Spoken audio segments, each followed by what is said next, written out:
All right, welcome everybody. I'm Scott. He's Martin. He's the health coach, and we had a bunch of questions. Yeah, and Scott is a wise old international nomadic digital traveler.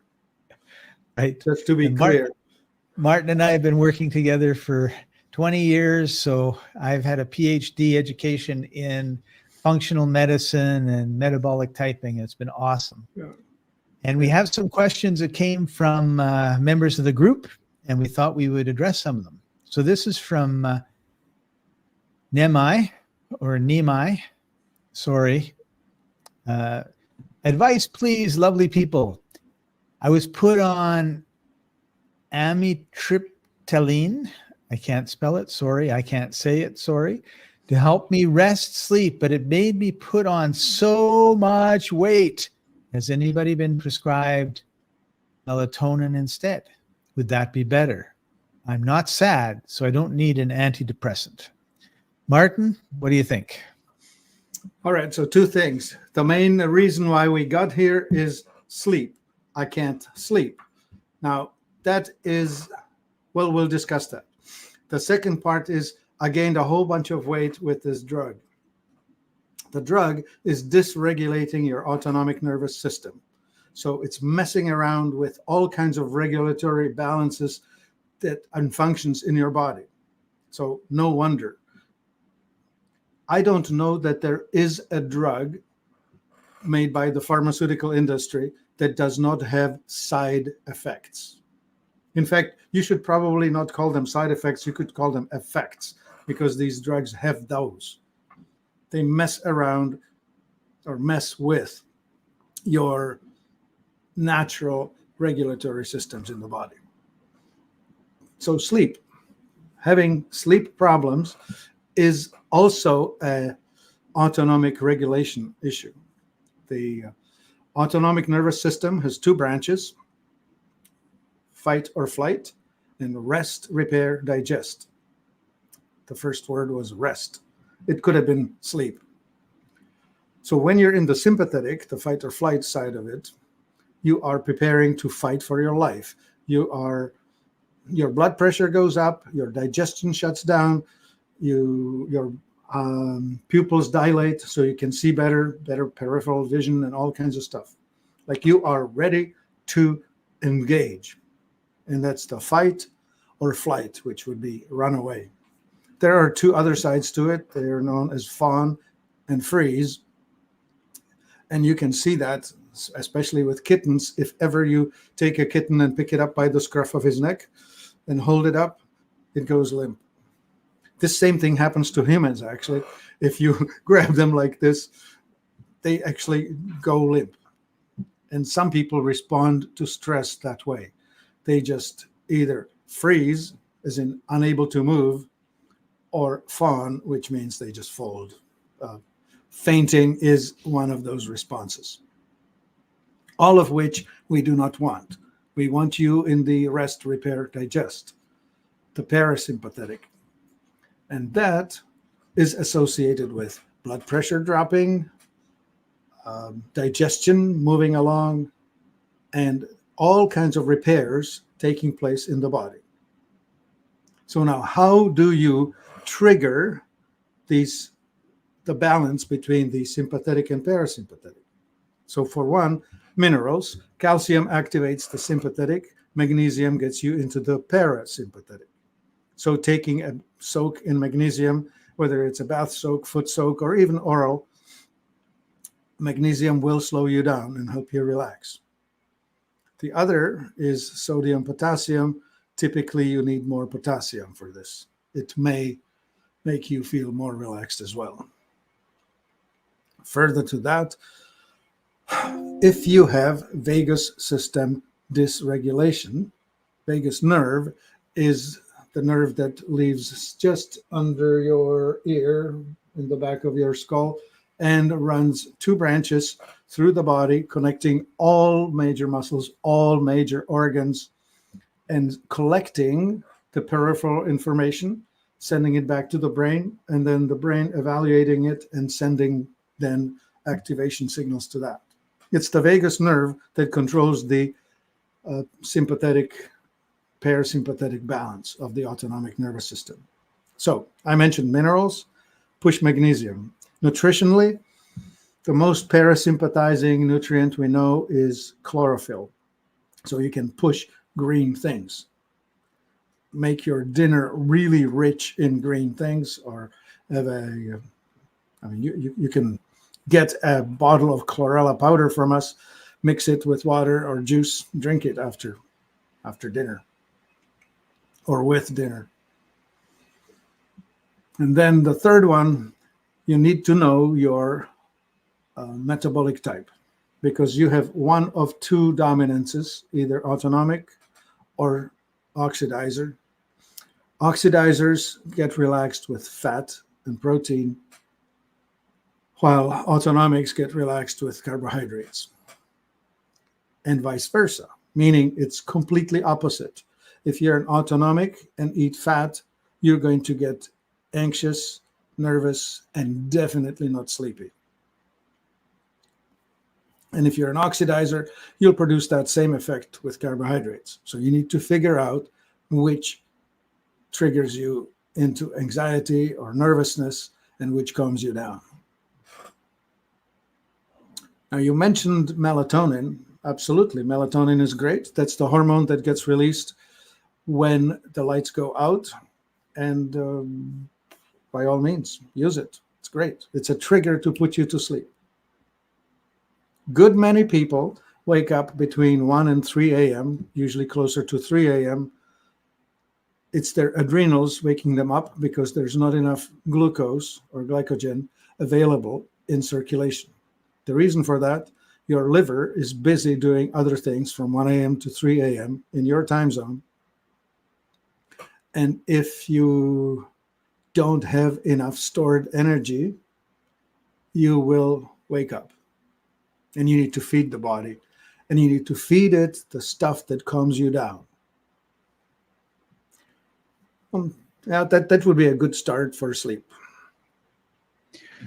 So having listened to what you said, Martin, there's a couple things that I want to highlight. And one would be keeping a food journal, because I know I will eat something and in the middle of the day, I'll be out for an hour, like just totally sound asleep. Oh, what did I eat? I shouldn't eat that, particularly if I need to be alert during the afternoon. Right. But I never remember what it is. So have a food journal and then make a note, like, how do you feel an hour later, 6 hours later, 12 hours later, the next day? And because I've noticed there's days where my body just aches and aches and aches. And then there's days where I have no aches at all. And I'm thinking that part of that is probably I ate something and it caused inflammation in my body, right? So my gosh, Scott, you are putting such important points on this. There are the short effects, and I only discuss the short effects. This pH balance from fats or proteins or carbohydrates, that's a 1 to 3 hour affair. After you digest it, is over. But what you eat may have in it salicylates or oxalates or nightshades, or they would be known as the solanin.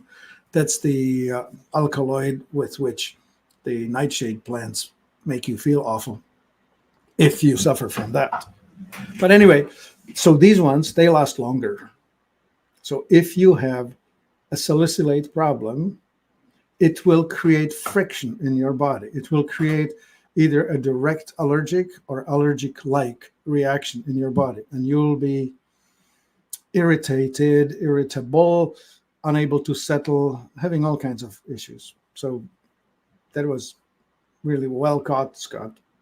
Thank you. So a nightshade would be something like a green pepper, a red pepper? Yep. Tomato, potato, bell pepper, and eggplant. Those are the most common ones. Okay. So most of us, what's that? Tobacco. Yeah. So if you chew tobacco or you smoke it, be aware. And if I would potatoes would be the nightshade that everybody eats, or like the majority of people eat.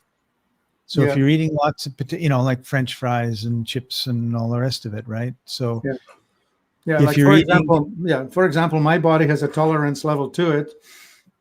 I can eat potatoes once a week. If I do it twice a week, I will be cranky. If I eat it 3 times a week, I will actually hurt.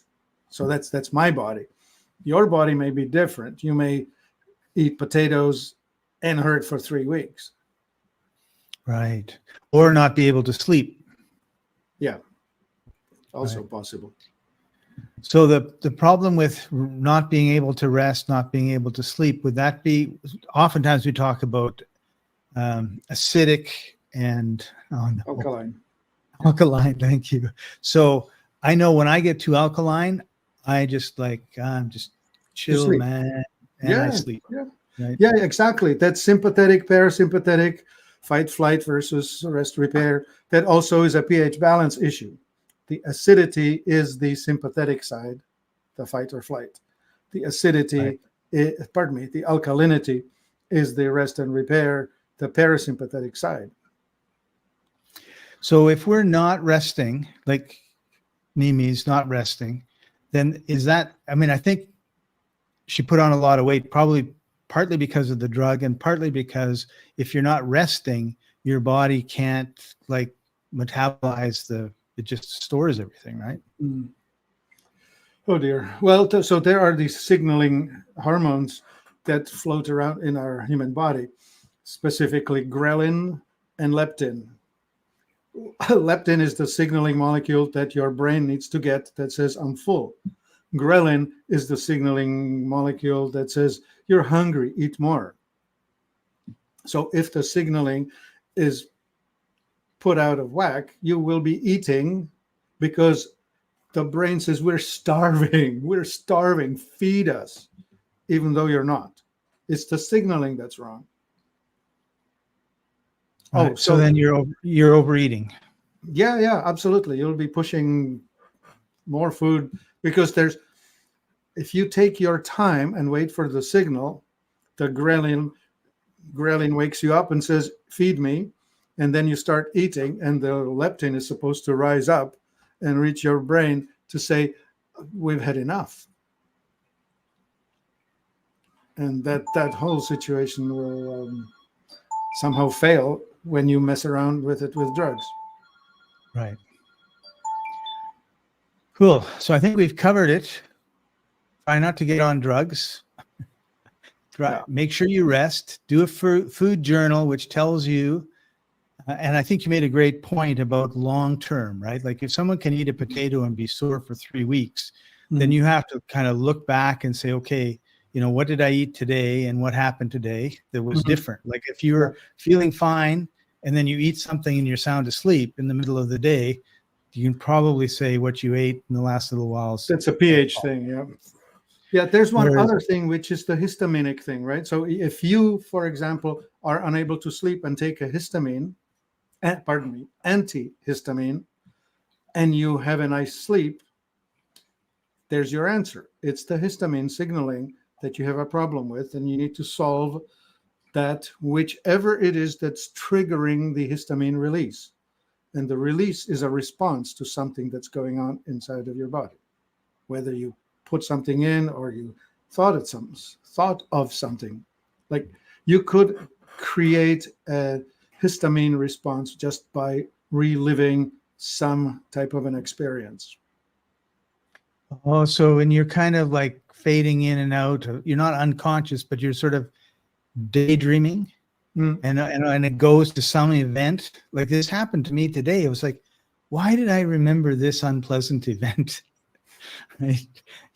Why wasn't I walking on the beach in my daydream? I'm, at some office being yelled at. What's going on? But so that could trigger a histamine type event. Oh, absolutely. Yeah. And you need to think of it this way. Some people like to dwell in the future. Some people like to dwell in the past. The ones that go into the future, they're imagining things, how horrible something will turn out, because their imagination just drives them there. Right. Whereas the reliving the past, that's usually some trauma that should be resolved and hasn't been. And That's right. it's all of these, both of these are an acidic set. Like you will not be doing this unless you're acidic. If you're alkaline, you have pleasant thoughts and you will be enjoying yourself. And some people become acidic on some foods and someone else becomes alkaline on the same food. So that is correct. It depends on your metabolic typing. Yes, absolutely correct. So yeah, so if I found out that I became acidic with an apple, I can't tell my sister, eat an apple if you want to be alert and acidic, because she could eat it and become alkaline and fall asleep. Absolutely true. Yeah. So it's self-awareness that we're talking about. Mm-hmm. Yeah. And it's not that difficult to test for it. We give it away in our podcasts. You can look up metabolic typing on Life Enthusiast website and just watch some of those talks. We discuss it in depth. Yeah. And we're going to continue to discuss it in depth. So keep tuning in, and thanks for joining us, everybody. We'll see you next time.